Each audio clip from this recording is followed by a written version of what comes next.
Et salut! Suite au sondage sur Instagram, le point de grammaire qui a été demandé le plus, c'est les expansions du nom. Et bah du coup c'est parti, je t'explique. D'ailleurs, si t'es toujours pas abonné sur Insta, viens, on y est bien. En plus, je te fais des petites fiches mémo que tu peux screener pour t'aider à réviser, donc franchement, n'hésite pas. Alors, les expansions du nom, qu'est-ce que c'est?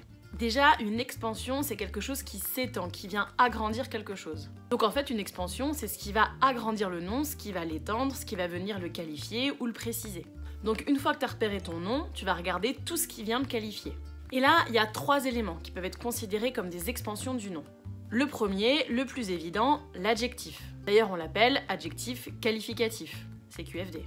Il peut être placé juste avant ou juste après le nom. Dans ce cas-là, on dit qu'il est épithète. Ça veut dire qu'il est collé.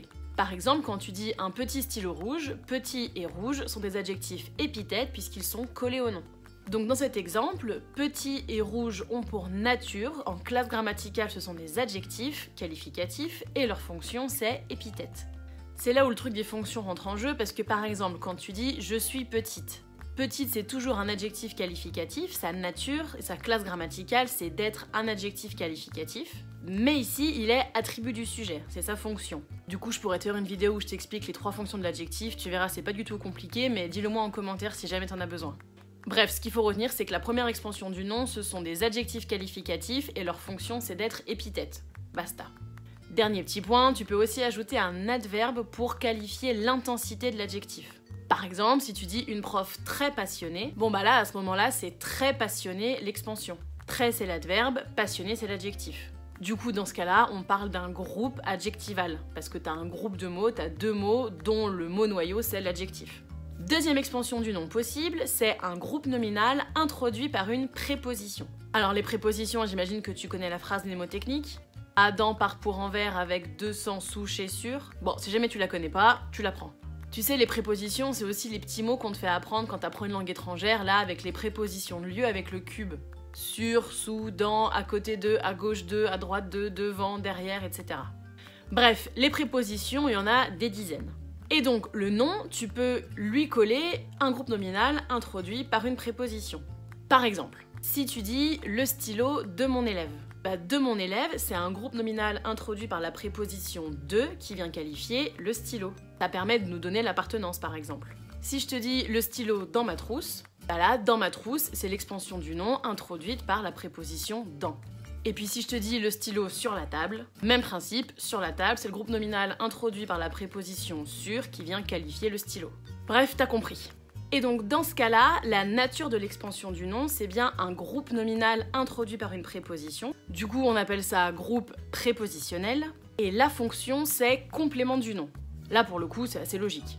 Troisième et dernière expansion, et celle-ci, on l'adore, c'est la proposition subordonnée relative. Oui, il faut se lever tôt. Alors, elle a un nom à rallonge, mais tu verras, c'est pas si compliqué que ça. Donc si on reprend mot après mot, une proposition, oui tu me la confonds pas avec préposition, donc une proposition c'est tous les mots qui sont autour du verbe conjugué. Donc en gros c'est le sujet et les compléments. Subordonné maintenant. Quelque chose ou quelqu'un qui est subordonné, c'est qu'il ne peut pas être seul, qui dépend de quelqu'un d'autre. Sub, en latin, ça veut dire en dessous. Donc une proposition subordonnée, c'est une proposition qui peut pas être toute seule dans une phrase.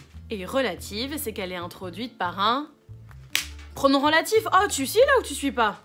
Les pronoms relatifs, allez, je t'écoute. Mais si, tu les connais depuis la 6e. Qui, que, dont, où, bien, et après les composés, lequel, auquel, duquel, pour lequel, desquels, c'est bon, impeccable, t'as compris. Et donc, les propositions subordonnées relatives, c'est des propositions introduites par un pronom relatif et qui complètent le nom, t'as tout compris. Par exemple, si je te dis « je regarde le stylo qui est posé sur ma table », là, paf, t'as repéré ton qui. Et donc, qui est posé sur ma table, c'est la proposition subordonnée relative, qu'on appelle aussi PSR pour simplifier les choses. Et donc cette PSR, elle vient qualifier le nom stylo. Je te parle pas de n'importe quel stylo, je te parle du stylo qui est posé sur ma table. Même chose quand tu dis « c'est le stylo dont je te parle ». Ici, dont je te parle, c'est aussi une PSR qui vient qualifier le nom stylo. Ton pronom relatif, c'est dont. Et allez, une petite dernière pour la route. Si je te dis « c'est le stylo auquel je pense », la PSR, c'est « auquel je pense ». Bien, t'as compris. Donc, qui est posé sur ma table, dont je te parle ou auquel je pense. Leur nature, c'est d'être des propositions subordonnées relatives, c'est ce qu'elles sont. Et leur fonction, on dit que c'est complément de l'antécédent. Alors qu'est-ce que ça veut dire antécédent? Je t'explique. Bah ça veut dire le mot avant. Donc là, ici, le mot avant, c'est le nom, donc c'est pour ça qu'on dit l'antécédent. Oui, je sais, je suis d'accord, ils auraient pu dire complément du nom, ça aurait beaucoup plus simplifié les choses. Mais bon, c'est que parfois, la PSR, elle peut aussi compléter un pronom, donc c'est pour ça, c'est pour englober tout le monde, blablabla. Enfin bon, bref. On travaille dans la précision parce qu'on n'est pas des teubés. Bref, donc si je te résume tout ça.